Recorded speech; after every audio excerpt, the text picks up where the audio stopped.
Selos. Ito ay hindi karapatan. Kusa itong nararamdaman.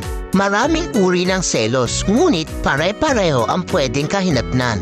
Maaaring pagmula ng away, tamang hinala at kawalan ng tiwala.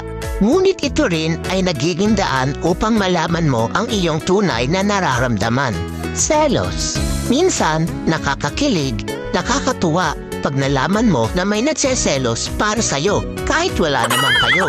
Pero minsan, ito rin ay delikado. Dahil pwede itong pagmula ng gulo at hindi pagkakaunawaan na nauuwi sa hiwalayan. Kaya kung may asawa ka na o jowa, dumistansya ka sa taong alam mong pagseselosa ng partner mo.